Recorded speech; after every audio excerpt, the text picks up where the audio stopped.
Wish TV. All Indiana Politics is your premier source for Indiana politics. Focusing on issues that matter to you. I still want us to be the best in the Midwest. We can't afford another lockdown. Give the citizens of this country the relief they need. Education in the state of Indiana remains priority number one. In-depth, nonpartisan coverage. We don't know exactly where the economy will be in January. People are worried with good reason. Exclusive interviews with Indiana's political leaders. We have the resources here in the state of Indiana to care for those who are in need. Expert analysis on critical legislation. We need to reform those laws. This recovery is going to take some time. We've got to anticipate that there'll be a budget shortfall. From Wish TV, this is All Indiana Politics Podcast on the All Indiana Podcast Network.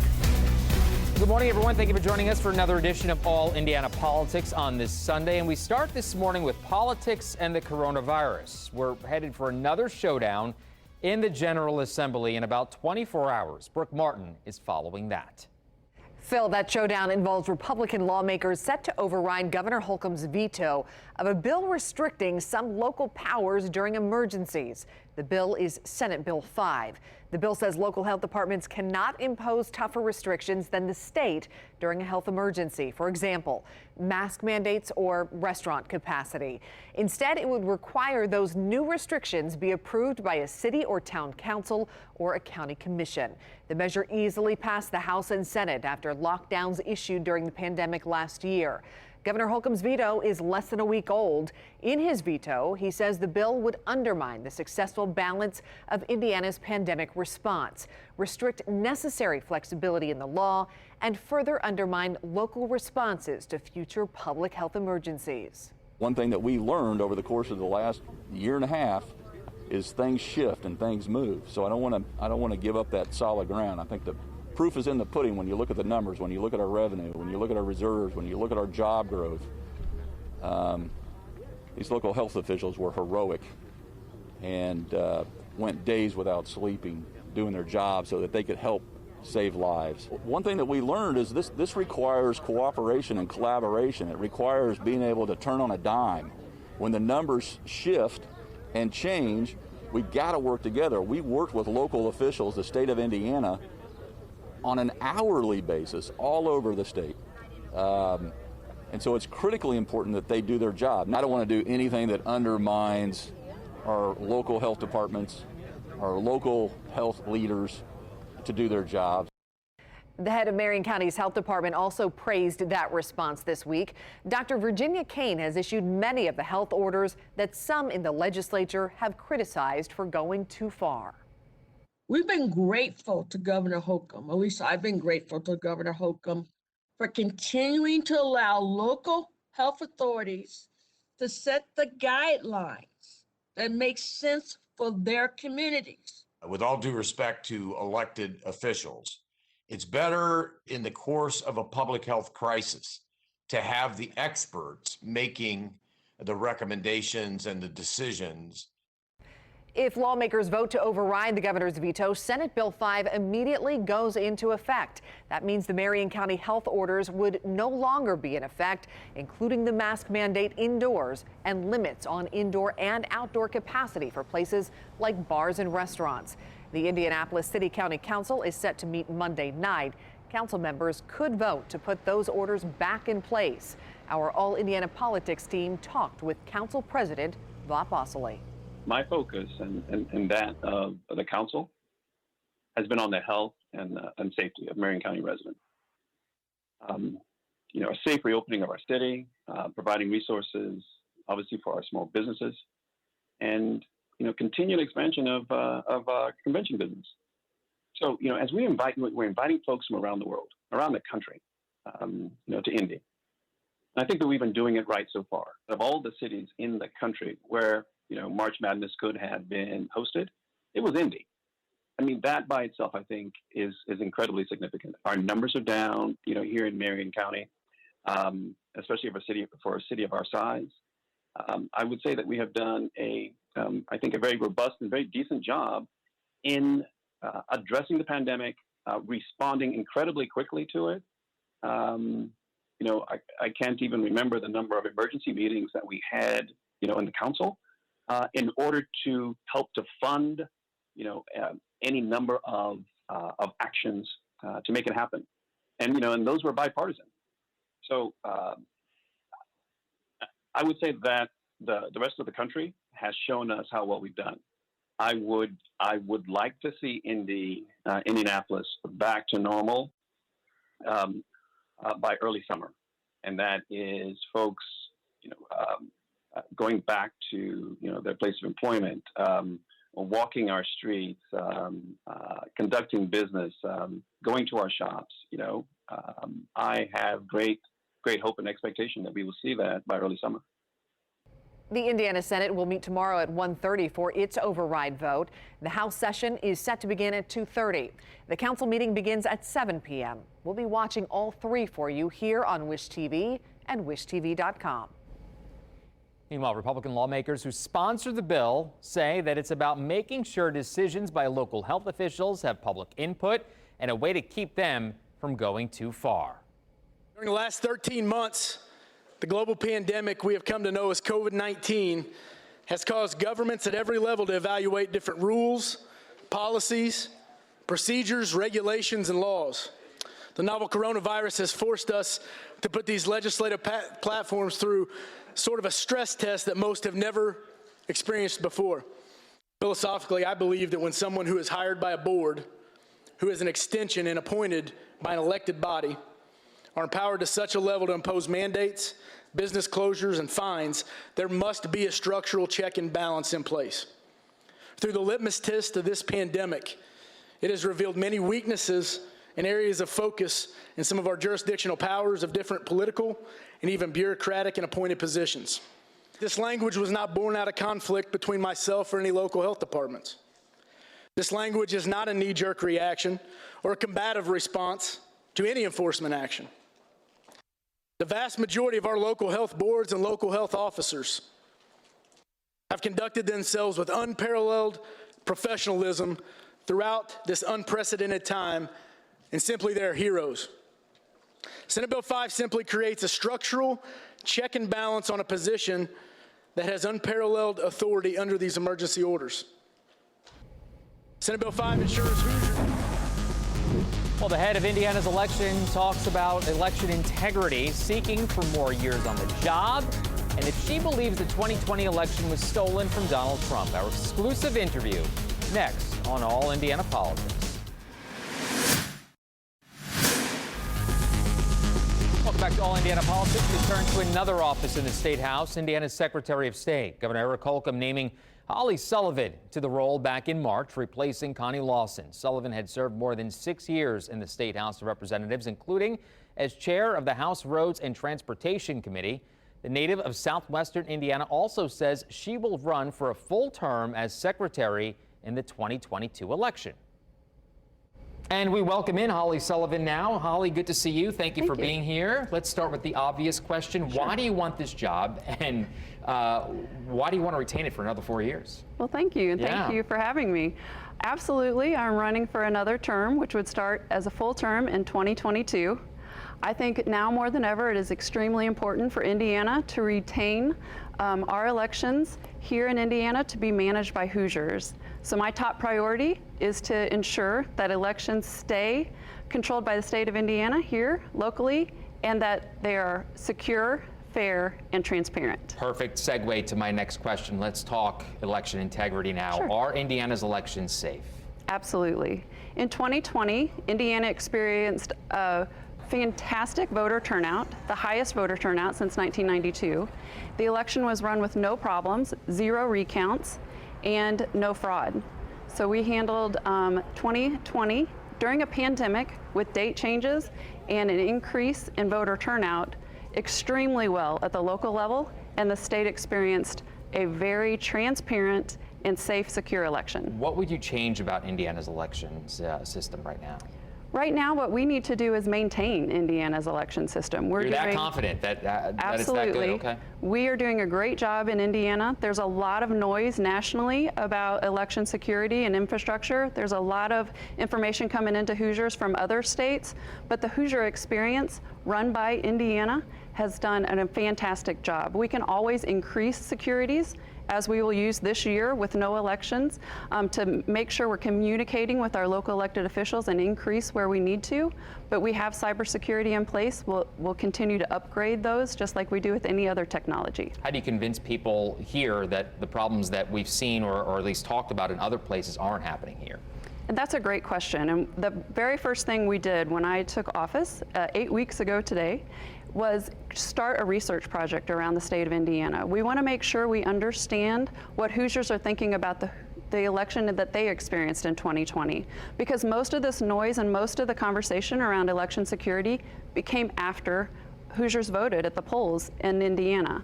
So we're going to learn what Hoosiers think, and then we're going to message and continue to maintain our voter confidence, because voter confidence is extremely high in the state of Indiana when we focus on just the state's elections and what happened here. Is there any way that Indiana would go for a vote by mail policy, kind of like what we did during the pandemic? Well, the difference, so I would go back to, I was in the legislature and now I'm in a statewide elected position. The legislature and the legislative process works in the state of Indiana. That's where policy is made. And now I had to pivot out of the legislature into a statewide position. And now any legislation that comes out and is enacted by the legislature, our office will, we're the ones that orchestrate the implementation of that policy, but we do not create it. But do you support it? I don't get to vote on that anymore. I'm going to be a resource to the legislature. I will make sure they have all the information needed when they make those kind of decisions in the future, if there is legislation that comes before the legislative body. But my role is to be a resource of information and not to vote and influence those decisions at the legislature. I have a lot of respect for the legislative process. I think we need to keep it and the way it is in the state of Indiana. I feel it works, and it's a process with integrity. Nationally, yes. Do you believe the 2020 election was stolen, like we've heard some people say? I do not. Why? I believe that the states are all different. What happened in Indiana was a very safe and secure election, and I think that's what we need to focus on and what we need to remember as Hoosiers. Nationally, a lot has happened and a lot of investigations have happened with no data-driven or court decisions that have proven otherwise. Does the talk of election steal, does that hurt, in your opinion? I mean, you've been in this job for a little while now. Does it hurt the trust in the election system from the general public? I think the national narrative around Washington's overreach, trying to take away control from the states, I think the noise coming in from other states about how they did or did not handle their elections the same way that Hoosiers did, all of that mixed messaging does play a toll, and that's the job of the Secretary of State as the Chief Election Officer, to make sure that I know what Hoosiers are thinking and that we can message properly and continue to maintain the confidence here, because we want voter turnout to increase, not decrease. Congress is proposing a voters' rights plan. Do you think that's a good thing? Do you support that? Are you referring to HR 1 and yes. SR 1? Yes. No, we are absolutely not supportive of HR 1 in Indiana at the Secretary of State's office. The officials that we elect at the local level that orchestrate and put together our campaigns for our Hoosier voters did an excellent job. There is absolutely no need for the federal government to take over the state's elections and make the state laws invalid. Secretary Sullivan, thank you for being here. Thank you. Good to see you. Good to see you. I appreciate it.